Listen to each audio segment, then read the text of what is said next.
You're having Thirsty Thursday with your pals the other day. Welcome to the Produce Stand, a podcast paying tribute to the great Canadian show Letterkenny.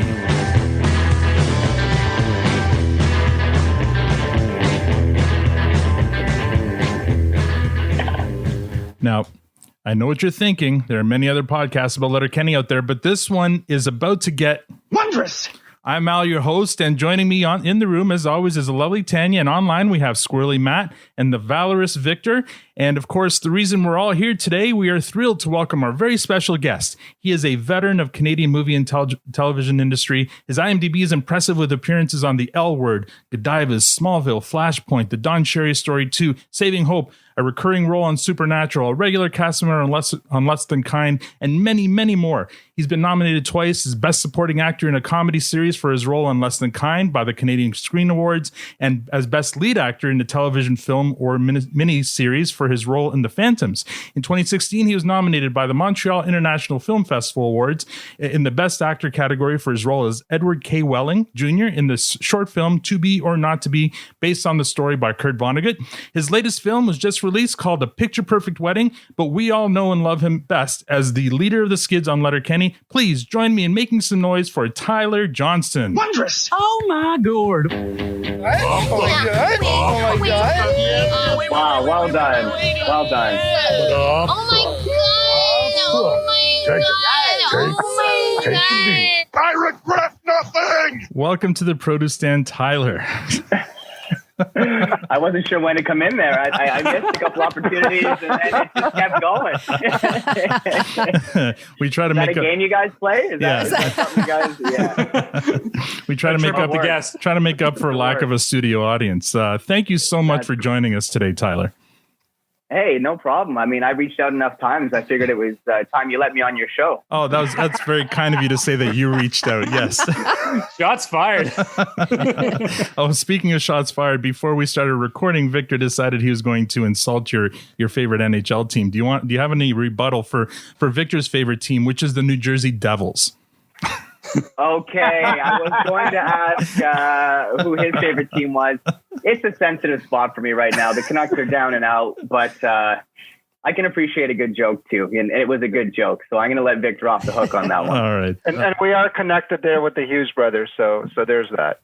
There's that, and he said his son's favorite hockey team is the Vancouver Canucks. So clearly the apple fell really far from the tree. That's in the right direction, of course. Yes, right? Yeah. So, Tyler, where are you speaking to us from today? From Vancouver, British Columbia, Canada. And that's where you call home? That is my home. I was born and raised in Coquitlam, which is a suburb of Vancouver. And I moved to Vancouver in my early 20s. And I've been living out here since. My mom and dad live, 20 minutes away or 45 minutes away. So it's very much my home. And I can't see myself really going anywhere else. Oh, that's cool. So we're going to get to Letterkenny, but first let's just talk about your career kind of leading up to this show. How did you get into acting?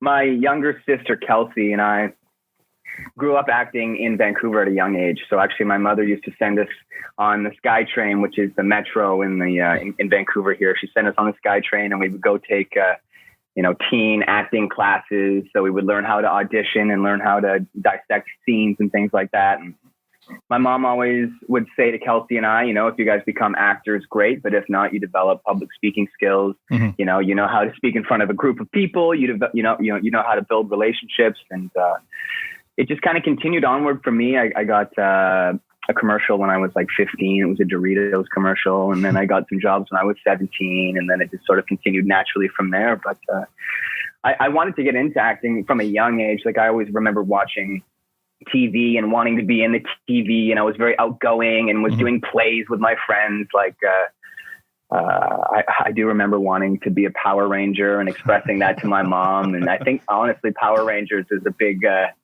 reason for me getting into acting, wow. at 11, 12. Yeah. And I actually had an opportunity. I auditioned for Power Rangers when I was like 20 or something. And I got a call back and I was so excited. It didn't happen. But that would have been a crazy experience. Yeah. It's And then I'd not be a too Power late. Ranger It's forever. not too late. No, I mean, I think it is. Like sometimes, even with Letterkenny, I'll read that the skids have to dance, and I'm like, oh my gosh, like it's not 6 years ago. Like my dance moves have decreased. My flexibility and my durability.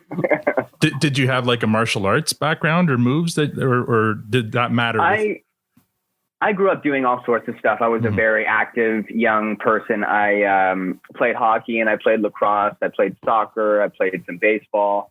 But I grew up playing hockey and lacrosse as my two main sports. I did some karate when I was younger.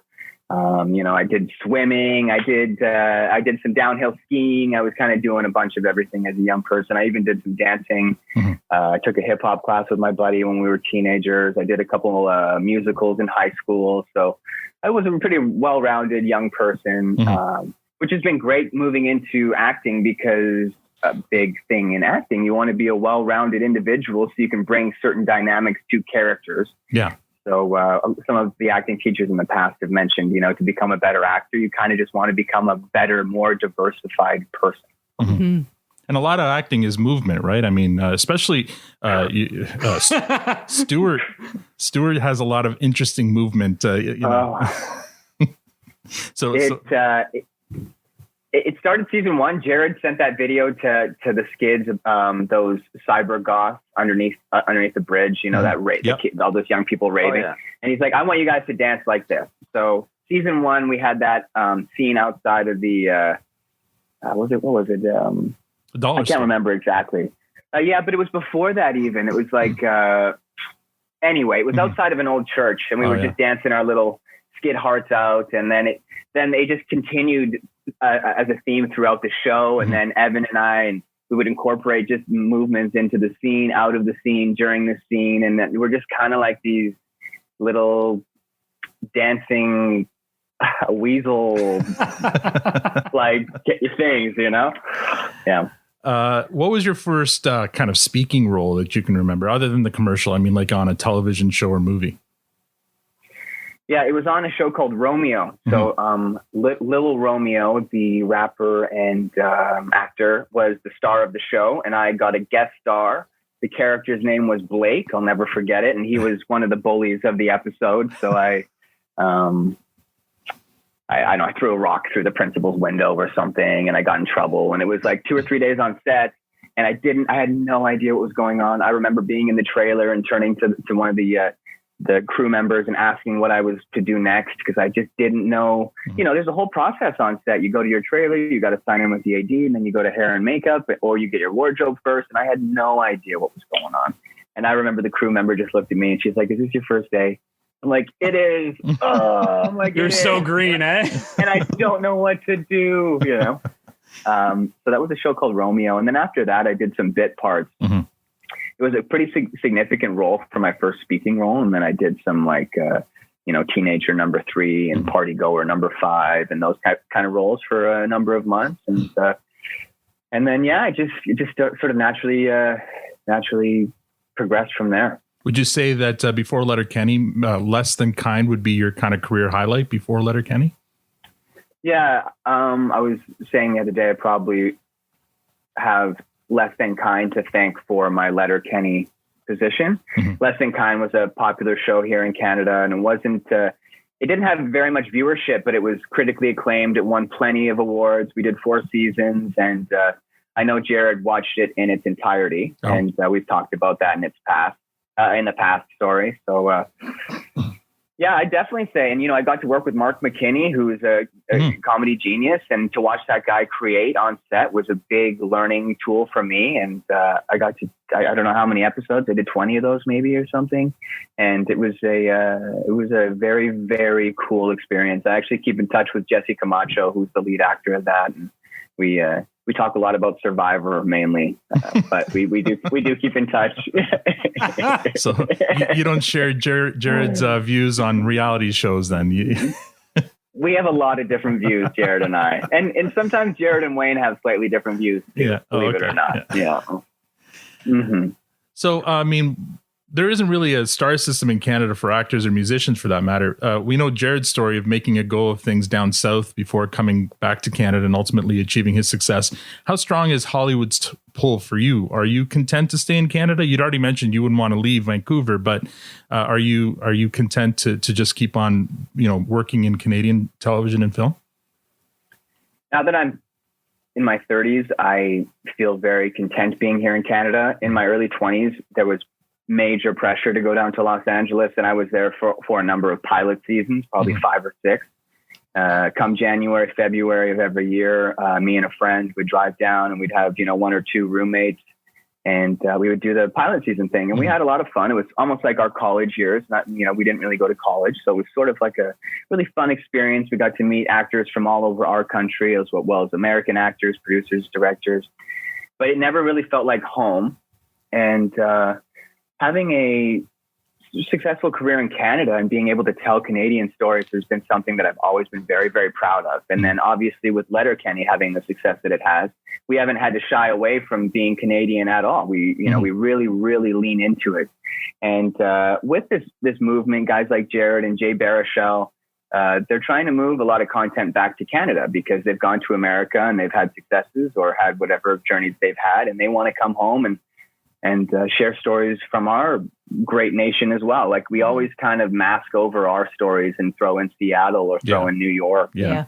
And it's changing, with shows like Letterkenny and shows like Schitt's Creek. It's exciting. Mm-hmm. Yeah, for sure. Shows like Kim's Convenience, even that's the latest one, right? Kim's Convenience. And it's funny, as a Canadian, we know what shows are very popular here and have done well, but you never really know how it goes over in America or different audiences. So it's nice to hear that you guys have been made well aware of that show as well. Well, it's funny. A lot of our listeners, the majority of our listeners now are from the U.S., and it's hilarious. There seems to be this surgence or resurgence of appreciation for Canadian television, especially a lot of these American people who are schooling me anyway on, you have to watch this Canadian show called whatever, and I'm like, really? and turning around and watching it, going, oh, well, yeah, that is actually quite good, and it's funny. It's so Canadian of me not to know what the great stuff is coming out of this country. Where are you guys from? Where's everybody from? Well, we're in the Toronto area, so Toronto. Yeah. And on that topic, it's so fun. I mean, I watch Kim Convenience. I love it. And I see a lot of scenes from the show that are like my surrounding neighborhoods, and even a lot of like American productions, in Vancouver is another version of Hollywood North, right? Same with Toronto is. So we watch movies, shows that are filmed all over. It's like you said, take place in New York as an example. But I'm like, no, that's down the street from me. I know that alleyway. I know that building. These are all Toronto and or Vancouver in a lot of cases. So it's very heavy in these areas. I assumed you guys were American, so that's neat to know you're in the Toronto area. Yeah, we're in Toronto, and it's what's interesting. There's a very big difference between Canadian content and shows and movies shot in Canada, and because there's so much, like whether it's The Boys, which is a big popular show on Amazon, that's exclusively shot in Toronto. Yeah, and I don't think of that show as a Canadian show. Exactly. So there's definitely a difference there. Well, and down the street from where Matt and I work is the studio that's responsible for Handmaid's Tale, and I just actually learned recently that a friend of mine is a director of photographer's assistant on the show or something. So I mean, there's so much production happening up here, but only recently does it seem like we're finally saying, you know what, we're Toronto playing Toronto, or we're Vancouver playing Vancouver. Mm-hmm. And it's glad that we have Canadians who are backing our shows and our content as well. And we have, I mean, you guys know, we have some of the best content makers, the writers, actors, our musicians. We have like 3 out of the top 5 musicians in the world right now. Yeah. And it's been this way for a long time. You look at the pattern in America, there was a lot of Canadian actors, we'll say for this conversation's sake, who went down there to make a name for themselves. We could name a bunch off the top of our hand, Mike Myers and Seth Rogen, and the list continues. Ryan Reynolds. Ryan Reynolds. And he comes back to Vancouver and shoots Deadpool in Vancouver, which is awesome. He gets to hire a bunch of Canadians and crew members and gets to give back to the community. It's put so much into the economy. Yeah. And it's funny, like there's this stigma with Canadian content, which has been around for a very long time.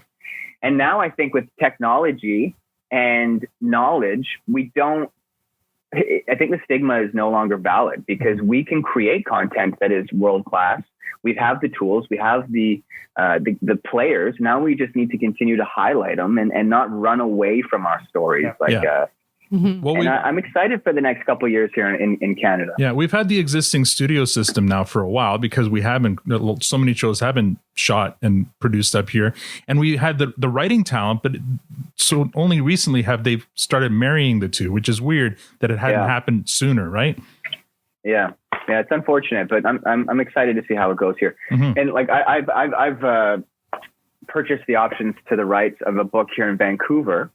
Called The Last Gang in Town. Now it's very early in the production phase, but it's just like a side project passion thing for me that it's a story in Vancouver. We'll see if we can get it made on whatever platform that is, right? Again, a story from just around literally blocks away from where I've lived in the past. Yeah. And that's awesome. We'll see how it goes. Very cool. Yeah. And thanks to Letterkenny, hopefully it opens the doors for you to make that happen, right? And because of Letterkenny, it's allowed me to think a little bit differently. I'm no longer in the hamster wheel of what's my next audition, what's my next job, what's my next audition, what's my next job. I can kind of just have a little bit of job security, which is just unheard of in this line of work. And it allows my brain to just think a little bit differently, Instead of scrambling, I'm like, how do I actually position myself using this success of this show? Okay. That's fantastic. Last question before we get to Letterkenny. Your latest film called A Picture Perfect Wedding. So that just got released. Can you tell us a bit about about this story? Yeah, so it came after COVID, and my lovely lady Emily is the lead actually. So it came down into this. They were looking for COVID couples, and we happened to be one of those COVID couples. So it's her story about a photographer who is trying to find her way in that world, and she gets invited to a wedding, and then we'll see what happens from there. Incredible. That's amazing, though, that you guys got to do it together. What an experience! It was an amazing experience. It was right kind of after things started to open back up again. It was the summer of 2020, so it was still very strange, but everyone was wearing masks. I think it was like the fourth or fifth production to come back in North America after COVID. So it was still very new, we were still figuring it out, but it was a lot of fun. And it is a romantic comedy movie of the week. So they're definitely a certain style. But we had a lot of fun making it, and it was, the director was awesome. Picture Perfect Wedding. It's got a different name than when we filmed it, but I like the name that it has now. Yeah. How is it? Is it difficult to navigate between acting and when especially if you're acting with your actual partner? Like, is it tricky to maneuver those scenes? Or is it easier? No, I guess it just makes it easier. Yeah, and it's just a respect thing, You would just respect any coworker, and it was pretty easy, to be honest. Yeah, and we got to run our lines at home, so it was made it a lot easier as well. That's fantastic. Very good. Yeah, and she was the lead, so she could have fired me if I was acting up, Yeah. There's a power struggle there. So exactly, yeah. Even though you weren't a regular cast member, you had a recurring role on Supernatural, which is another kind of big cult favorite show. Did that prepare you at all for being on a cult favorite show now like Letterkenny? That's a great question, and the answer would be yes, I would say, because I showed up season 1 of that show, and I was 18. That would be in maybe 2 years after that Romeo episode, or maybe not even 2 years after that Romeo episode I mentioned. Season 1, they didn't know what the show was going to be. It was like my episode was about bugs, and we were being haunted by like an indigenous spirit that was unleashing insects on the house. And fans consider that one of the least favorite episodes of the entire series. And they did 15 seasons, so they made so many episodes. Yeah. And that happens to be one that fans don't necessarily love. I have a fun little story actually about that I could get back to if I remember. And then I came back season 8, and I did 3 or 4 episodes as an angel, a completely different character. And this angel had a very silly hot dog wearing outfit, which was red and white stripes and very, very silly looking. And fans took a liking to the character because he's an angel and they have all these factions, and angels being a special one in the show's mythology. So I got invited to a few conventions over the past number of years. So I've been able to go and sign autographs and meet and greet fans and take pictures and do Q&As. And at first I was a little intimidated because I don't know very much about the show. You know, you're kind of a hired gun, especially on a show that's going 15 seasons, right? It's like you can do some background work, but I didn't have, 15 years of life to dedicate to it. So you get asked these questions on stage, and you just have to be honest with the fans, like, hey, I don't really know what's going on. And then from there, they laughed, and it was all good, and they're just happy to interact. And I got to go to Europe a couple times for fan conventions and throughout America a few times. So, it's really neat for me to receive posts on Instagram and Twitter. I'm way better on Instagram than I am at Twitter. I'm not very good on Twitter. To see fans tweeting and posting their cosplay. You know, they're dressing up for their friend's super soft birthday party, or they're going to another event and they're dressing up as the characters. I just find that so amazing to have people, be so inspired that they would make their outfit or go and source their outfits. It's really, really neat to me. I don't think it will ever get old for me. And I look forward to the days where maybe there's some Letterkenny conventions and a bunch of little skidlets in black running around, and, whatever, right? Like I look forward to that. I sense a marketing whenever opportunity. That happens. I sense a marketing opportunity there for like a candy called skidlets, Yeah. Well, there you go. All black. Yeah. Chip your teeth. Little black jawbreakers. Make you look like a meth head because your teeth are all broken. Oh my, that would be funny. That'd be really funny. They yellow your teeth. They just like slowly. Anyway. All right. Let's talk about Letterkenny now. I mean, this is a Letterkenny podcast. How did you become involved with Letterkenny? Where did it start for you? Well, I did a mini series many years ago. You guys, being Canadians, may be familiar. It was the Don Cherry mini series. Yep. I played young Don Cherry to Jared Keeso's adult Don Cherry. So I played Don from 15 to 20, and Jared played Don from 21 to 65 or something. There's range right there. And Jared and I always joked because he's, I think, 3 years older than me or something. So we always found it quite funny. I've always been very youthful looking, and actually that audition I went in. I was in Toronto at the time, and I went to the audition, and I had a good read, and the director goes, Tyler, what hand are you? And I'm like, I'm right-handed. He goes, oh, Don was left-handed. I'm like, did I say right-handed? I definitely meant left-handed.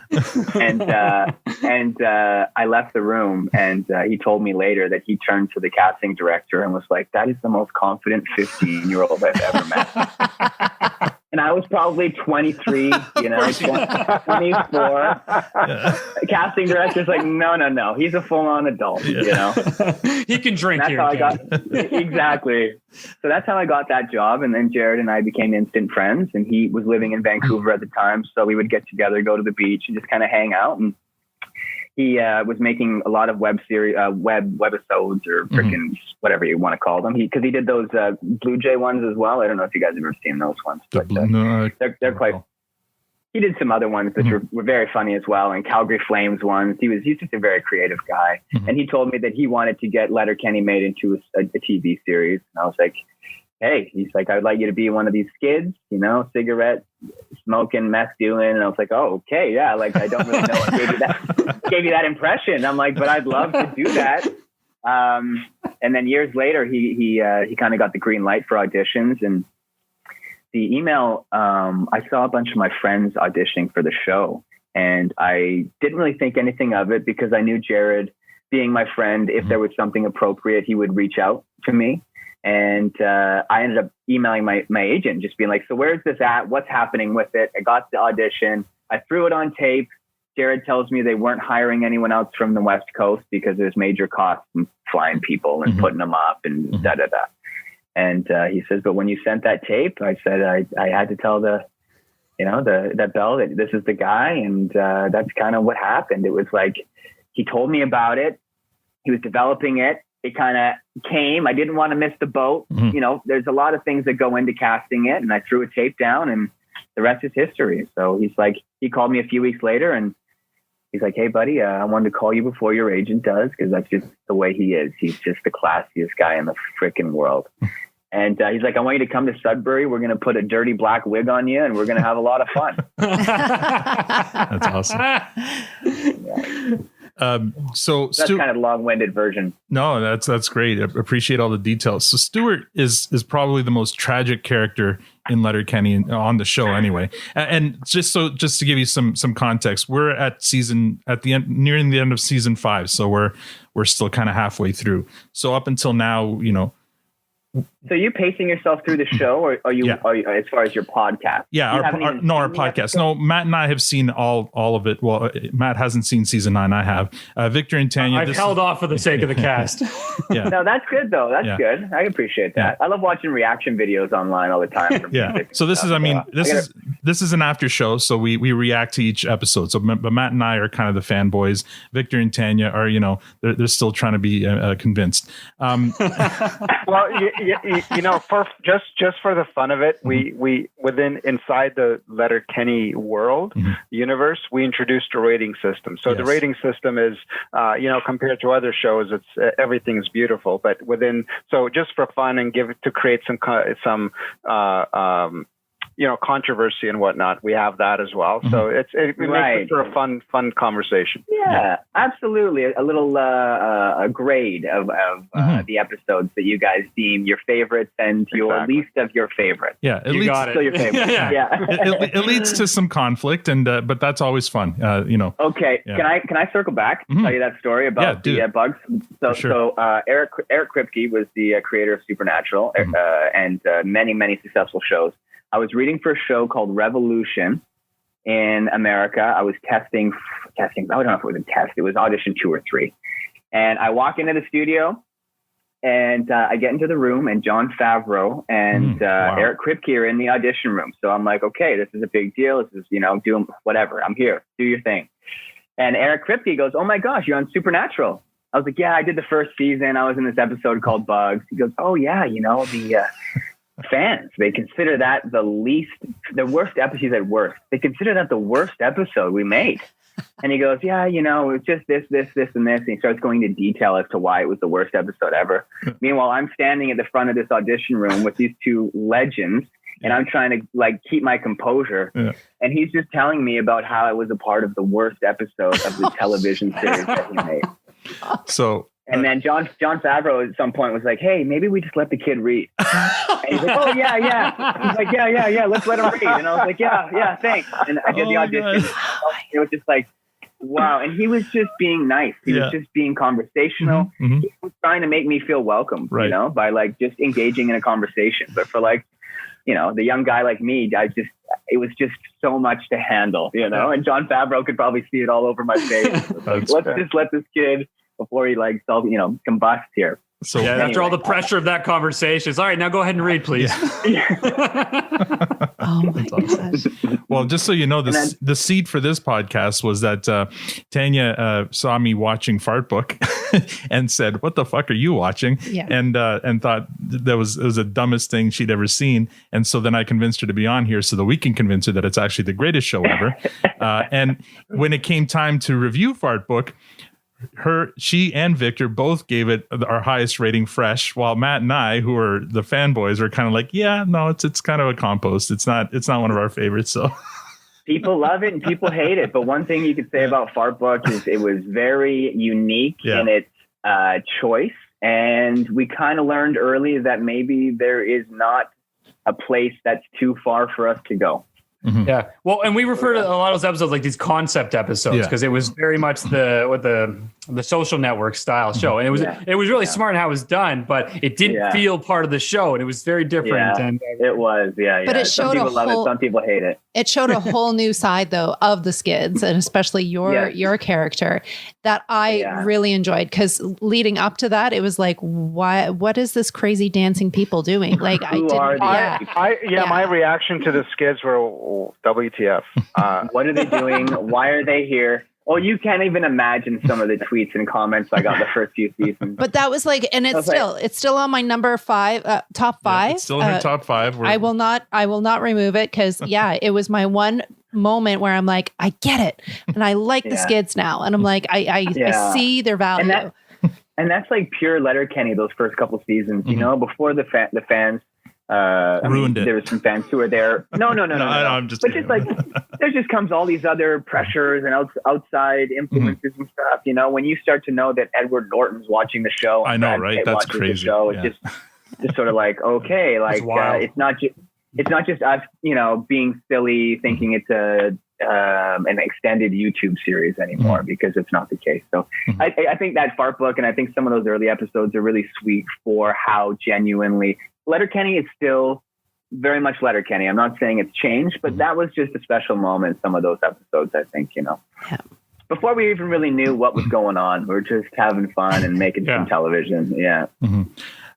So I want to try to get to our listener questions as soon as possible, because we have a hard stop with you. And I can go to 3 Al. My day is shifted, so I've got until 3 o'clock. Okay, thanks, Tyler. Appreciate that. Just a few questions on the following season, because production starts soon, right? In May, is that when you guys are going to start shooting? I'm not totally sure. We're hoping to film episodes in the near future. I'm just saying super optimistic, because we you know, I don't have anything set in stone. I'm just going to stay optimistic and hope the world continues to move in a positive trajectory. Yeah, for sure. Okay. But our plan is to make episodes again. We have plans to make more episodes. Yeah, and they'll probably be some of the best episodes yet. Right. To be honest with you, because Jared and the crew have had so much time to write, and they're going to be.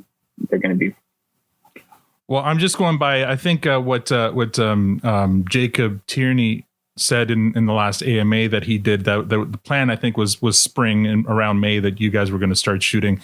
And was that, but do you know, is that going to be for seasons 10 and 11, or do you not even know that far yet? I am not the one to say too much. If you want someone to say too much, Jacob apparently doesn't give a shit. So can I swear? Yeah, of course. Yeah. No, we listen to Letterkenny. Let it go. I was going to say, this is a Letterkenny podcast. When you said "whoa," and it's like, guys, just to be clear, I meant that very jokingly to Jacob. Like, he is my friend. You guys all got very serious there. I was like, oh no. I thought we were getting some real talk here. No. Yeah, you leaning into it. Yeah. We have plans to make a number of episodes for sure. Yeah. Awesome. All right. Stop asking me the tough questions, Al. Sorry. Let's go back to the softball. Let's talk about live tours. When did they start? And did you imagine them being so popular? They started probably, time is so weird now that you have to add on a year every time you're thinking of a memory, you know? So probably 2.5, 3 years ago, maybe. They did a test tour. They did, I don't remember how many shows they did, but there was only a small group of the cast that went out there, and they had such a great time, they said, and the reception was beautiful. And then they extended it to the rest of the cast, which was Letterkenny Live, that we went out in 2020. And we had 42 shows lined up. I think we only got 8 or 9 of them complete. And we didn't know how they were going to sell. You know that there's lots of folks tweeting and Instagramming, and we know that we have a very strong, faithful fan base.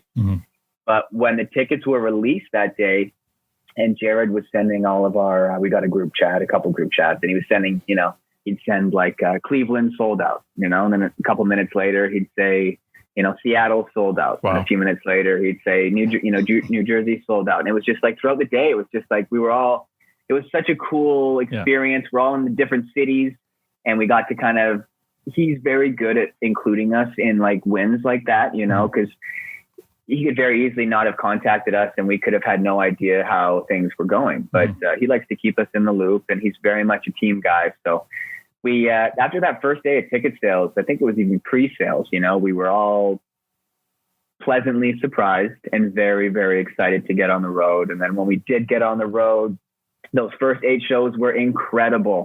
You know, yeah, you know, you being on set, you know, you do the same scene a few times, and sometimes you make the crew members laugh. And if you can, you try and make your cast members laugh a little bit. But walking onto stage, my first show, you know, I had like a Britney Spears headpiece in, you know, and it was like, I had in-ears, and I had never experienced in-ears before. And I walked on stage, and there was hundreds of people our first night, and I could hear myself go, wow. I could hear it in my in-ears. And it's like, okay, buddy, there's nowhere to run. Take one more deep breath to get the lines out, you know. And after that first show, we were rolling, and we just really started to feel like we were getting into the rhythm of it. And then, unfortunately, you know, COVID hit. We'd done a show in Detroit for 4,300 people in Detroit. Wow. And it was, again, like one of the top probably 5 experiences of my life. The energy, you just can't even begin to describe. Everyone's there for your cast, to laugh at your jokes, to maybe say the punchline before you if they can, you know. And then we got on a bus, we drove to Buffalo, and then the following day the tour was postponed. So it was like this super high to this super confusing period in time where it was ultra paranoid. And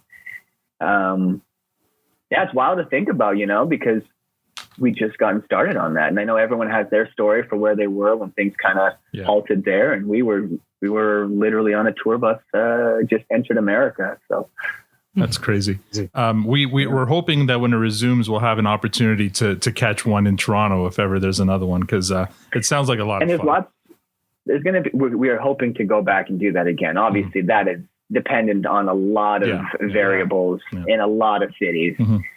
Such uncertain time.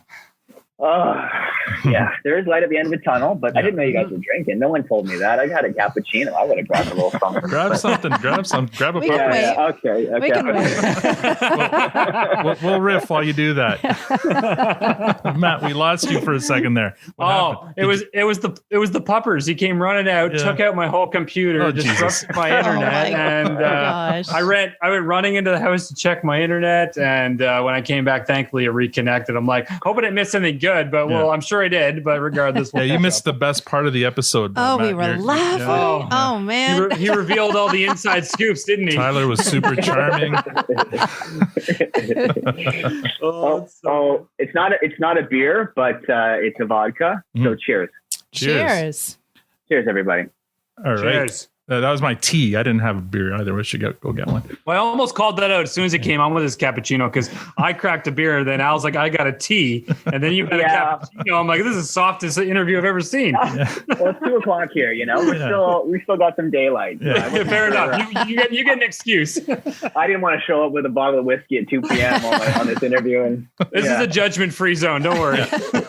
Unless you're Tanya. All right. So we have a bunch of listener questions. I mean, when we announced that you were going to come on, and it happened really quickly. By the way, thank you so much for you asking us if you could come on. That's exactly how it happened. Class act, Tyler. So glad you finally accepted. Yeah, there you go. So we have some questions from some of our listeners on our private DM group here. So the first few are from someone named What Do You Mean I'm Not Awesome? And she would love to hear any embarrassing / sweet stories about Jared Kiso. She's a bit of a fan. So do you have any maybe stories about on set or something that you can share? Embarrassing or sweet stories. Honestly, there are countless sweet stories with Jared Kiso. He really is one of the nicest guys in the world. Well, when one time Emily came to set and I was introducing him to Jared, while the vodka kicked in. And he had a mustard stain on his shirt.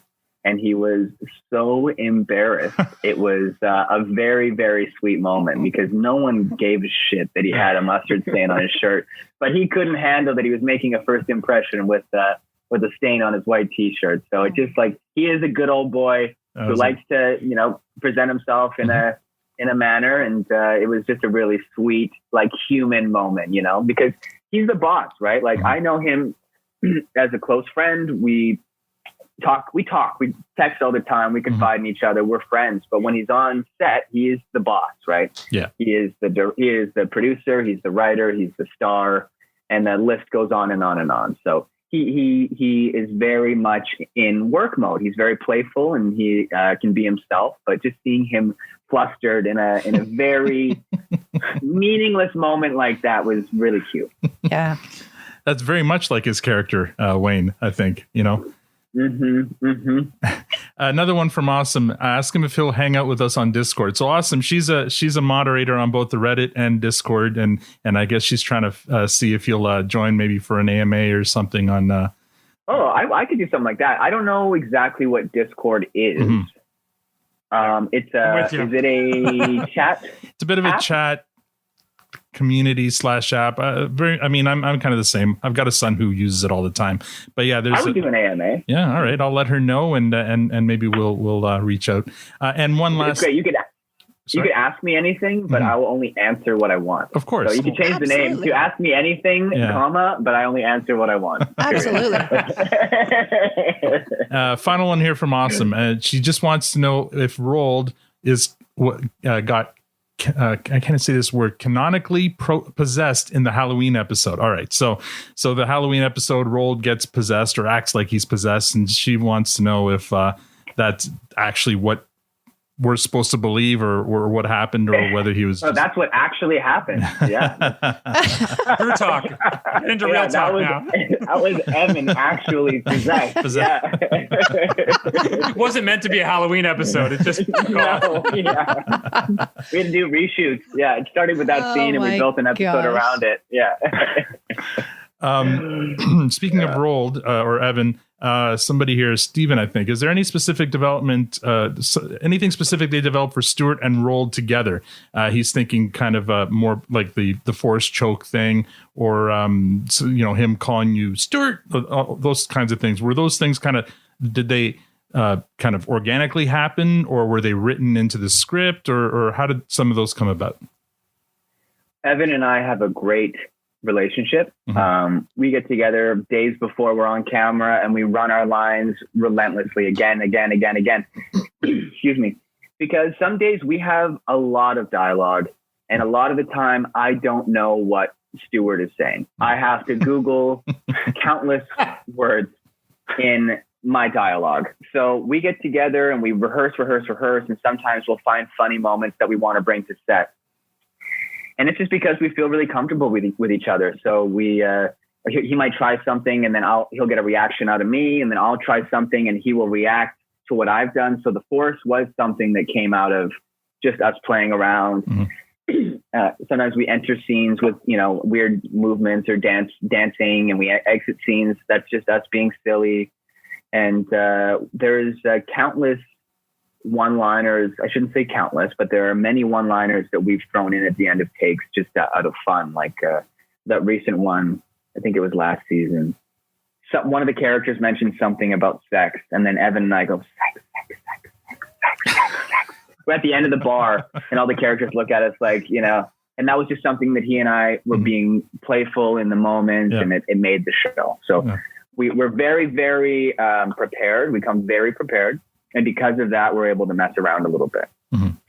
And one of the funniest exits, we just watched that episode recently with Hard Right Jay, where you guys are talking to the Hicks, and then you just fall backwards, and they carry you out of the room. I'm thinking, what the heck just happened? What the hell was that? That was improvised. Yeah, that was improvised. The first time we did that. It was like, I think it was in maybe the first take. I don't know if it was the one that was used, but I said, I put my arms out and I said, catch me or something. And I fell backwards and they caught me. And they were like, let's do it again, but take the catch me out, So sometimes you have like a really funny moment that you're like, this might make the crew laugh, it might make the director laugh, and might not make the show. Sometimes Jacob, our director, will just say, hey, that was funny, but leave it out because it takes away from the joke later in the scene, or it doesn't necessarily fit. So we got to have so much fun on this show. We really do. Awesome. Stephen asks, Stewart, the character Stewart is known for a certain attribute, a certain oversized attribute, and whether that has ever gotten you any negative attention in real life. I mean, How do you it would take a certain person to be negatively affected by that attention. He also wanted to see if Tanya would get distracted by that question, which I get distracted by the D on the show. I get That's an ongoing joke on our cast. Yeah, That's an ongoing joke here that Tanya's always distracted by the D. So, Al, you can remind him that well, my goodness, that show, Winnipeg show. There's a couple corner less than kind. There's a couple of nudity scenes there. So. Oh, is there? Oh, have you seen the show, Victor? Oh, yes. Oh, no way. Yeah, that was oh my God. Wait a minute. Who's nude in it?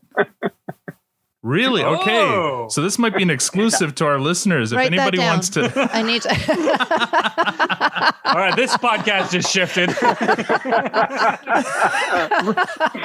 Write that down. I love it. Well, I've been telling you guys to watch that show. My goodness, Tanya's going right now. That's amazing. There's a very funny scene in Less Than Kind where I was, I knew that it was early on in the show for me too. I had to be naked. My character was streaking, and I tucked my male bits into like a sock, right? They have like these really silly socks that you put your stuff in so no one sees you. It really is kind of weird because you can kind of see everything anyway. And it's just like a weird bag on it. And it's like, it honestly felt like kind of a little stranger than just being a normal human being. But the scene is I walk away from camera, look at Victor with his shit-eating grin on. And he likes doing that. He likes throwing a grenade and walking away. So that's what he just did. I walk away from the camera and it pans down and you see my butt, and then underneath my butt, right before it cuts, you see something dangling. Wow. So it's very effective in the comedic scene. And I was so unaware that it was going to go to that extent. So when I watched it for the first time, I was kind of gobsmacked as well. Oh. Wow. But that's out there forever. So now it's on the podcast. Can't undo that shit. No. And now all our But again, listeners are going to be downloading episodes. Yeah. That show is so great. That ends up being just one of the fun little tidbits. No pun, but Oh my God, Victor! But yeah, go and enjoy all the seasons. It's a great show. Tyler, I apologize for Victor's behavior today. This is can't take him anywhere. Our friend Redbeard, he just wants to thank you for helping give us such an incredible show to get us through this COVID nightmare. Hell, it brought us all here, and he means the Twitter DM community that we've kind of created around our podcast. We have a lot of fun talking about the show, but also talking about each other's lives and stuff, and it all came from our love of Letterkenny. So. Well, thanks for watching, guys. And like I mentioned, being able to experience the live tour with some fans was really incredible. We got to meet and greet and shake hands because, you could text and DM all day long, but when you really get to meet the people who are supporting the show, it means the world to us. And that's why I wanted to come here today and hang out with you guys for a bit. And the AMA is something that I would definitely do as well. Yeah. Cool. We so appreciate it. Now I got two quick questions. So on that same note, how often, and I have to assume this happens, are you out and about and you just had to randomly hear, Stewart? and how do you react if that happens? It's wild. Out on the West Coast, we don't get it as much. Okay. But out in Toronto and other cities, like I definitely have that experience. Usually I will get it in Vancouver when I go to a Canucks game or a lacrosse game. It's kind of the demographic that's watching the show. Yeah. So I'll go into the bar and the bartender might recognize me, or like I do get recognized at sporting events. But Evan, my co-star, gets recognized all the time because he's a little more unique looking, I'd say. He's very definitive in his appearance, and he gets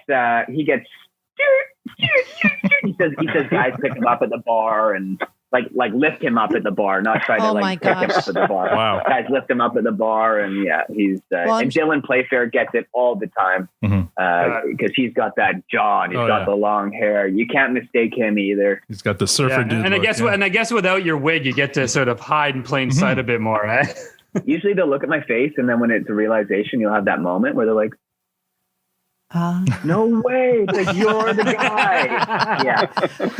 Meanwhile, I'm taking a picture of them with Dylan, I'm the picture guy. Yeah, that's awesome. And then Al, I know you're going to begin to wrap this thing up, but I have one last question I've asked every guest. You've already sort of talked about this, such an unapologetically Canadian show becoming, basically, it already is a cult. It's a cult phenomenon. It's just growing, spreading. How does it feel being a part of this? Like as a whole, just in the general sense, how does it feel to be a part of this show? I'm very, very proud to be part of it. I'm a very proud Canadian through my entire life. I grew up playing hockey, lacrosse. I watched Hockey Night in Canada. This is exactly where I want to be honest with you, is on a Canadian show, telling Canadian stories. And Jared's done a great job of incorporating all sorts of Canadian stories into our show. Yeah. And he's done a good job of touching on story points and things that need to be discussed without patronizing or making you feel like you're a bad person if you disagree. And I'm absolutely very, very proud. I hope to make Canadian stuff for the rest of my life. And that isn't, if America calls, I'm happy to go to New York or New Orleans, or I'd go to Alabama. I mean, I'm happy to work anywhere. And I have a lot of American friends that I've worked with, but as far as being a part of this Canadian show, I'm very proud. Awesome. Thanks. A couple more messages from our listeners. One, hey, tie-dye guy, say hi to your cat Mika for me, even though we haven't been properly introduced. Hello to your nice lady Emily, and that I'm proud to call him a friend, coworker, or whatever actors refer themselves to. I already know who it is. Yeah, working with actors. He's the only guy who calls me tie-dye guy. There you go. He's the only guy. Skid for life, brother. Love you, and love to you and yours, Plywood. So yes, he's been on our podcast, and he's a really good friend of the show, and I reached out to him and asked him if he had any message for you, and this is what he gave me. We text every few days. He texts me and checks in, and he is someone who is very much an actual skid. He recommends heavy music to me, and Pat and Danny, our two other skids, have been freaking troopers since day one. They love coming to work, and while it may seem like they don't do much in some scenes, they're always contributing fun, not much choices, whether Danny's staring right into the corner or Pat's hitting his vape or doing they're very much a part of our skid crew. And Pat's someone who, when we're filming the show, we'll go out for beers and play some pool and stuff like that. So Pat's become a good friend of mine, and he's one of a kind, that guy. Very cool. Steven found your Honda for sale in the buy, sell, trade listings for $400. They claim it's the actual car you drove in season 2, and he wants to know why you're selling the car. Your face says it all. Oh my gosh. Is that a real thing? Yeah. I saw the ad. He posted a picture of the ad. I mean, it could have been doctored, I guess, but yeah, the green Honda that you drive in that. I was mentioning, actually, that's one of my favorite moments of just kind of something that happened was when I throw the jacket over my head and I have to dodge my own jacket. Yeah. That was just something that kind of happened in that moment, which it's fun when you feel so free to be silly on a show. Because the worst thing is Jacob just tells you that was funny, but don't do that again. Yeah. Okay. One last really quick one from our friend Crystal. When Stewart gets jacked/shredded at the end of season 8, was he always that jacked, or did he downplay it, or did you have some crazy muscle building binge for that part of the show? Jared asked me if he thought I could put on 10 pounds of muscle. And I said, sure. Not really knowing what that entailed. And I just spent half of a year bulking up. That was, that was my entire life for half of the year. I didn't drink. I didn't socialize because I knew if I had a couple beers, I'd want half a pizza, and then I'd wake up and want bacon and eggs, and then I'd probably just continue. As one does. So it's like, that's how I function. I have some beers, and then I eat garbage, and then I wake up and I eat garbage, and then the cycle continues. So I got up, I'd eat oatmeal and eggs and fruit, and then I'd have chicken and rice, and then I'd have chicken and rice, and then I'd have a fruit smoothie, and then I'd have steak and rice, and then I'd go to sleep, and then I'd have yogurt and protein before I'd go to sleep, and then I just repeat. And I was working out. It was crazy. I've never been more insecure about my appearance than when I was in the best shape of my life. Wow. It's weird how that works. It's like I was overanalyzing everything. It was an amazing experience. I got to challenge myself in a way that like maybe I would not have done had I not had the responsibility of the entire show. Because like people can go to the gym and like half-ass it, and then I'll go tomorrow and whatnot. But I was like, I have Jared relying on me, and like I can't show up, and the jokes wouldn't fly if I'm not bigger. The jokes just wouldn't be funny. And that was an amazing experience that maybe I could try and find some balance. Like half of that and half of my current state. Life's all about balance. I'm still trying to find it. This last year threw me off a bit. So. All right. Well, Tyler, thank you so much for joining us today. Any plugs? Yeah. Where can folks catch your latest movie, Picture Perfect Wedding? On City TV, I believe. And I'll be posting any sort of links or any access that you guys can get to it. I also did a show called 2 Sentence Horror Stories. I did an episode of that, and it's a fun horror episode I think you could find on the CW. But I'm on Twitter. I'm on Instagram. Hit me up. I'll try and answer. I'm better at Instagram than I am at Twitter. I appreciate you guys spending the time and dedicating a podcast to our show. We have a lot of fun making it, and to know that you guys enjoy it almost as much as we do, if not more, really warms my little skid heart. Awesome. And we really appreciate you coming on and taking time out of your busy schedule, I'm sure. We're looking forward to more seasons, and we're hoping to get more cast members on too. So any help you can do in that direction would be great. I don't know what you're talking about. All right. And we're just playing us off here with a song called That's It, That's All. We Are the City. That's a song, one of my favorites from from Letterkenny. And that's all we have for this episode. Please rate us on iTunes if you like the show. If you'd like to support us, become a patron. There's a link to our Patreon on our site and Twitter profile at ProduceStandPod. We also invite you to visit our website at theProduceStandPod.com for episode recaps and a list of our favorite episodes. Thank you for joining us. Now we're going to lay down some cardboard outside the dollar store and do some breakdancing with our new friend Tyler. On behalf of Tyler, Matt, Victor, Tanya, and myself, have a great night. I'll say please, my friends are not so cool these days. Keep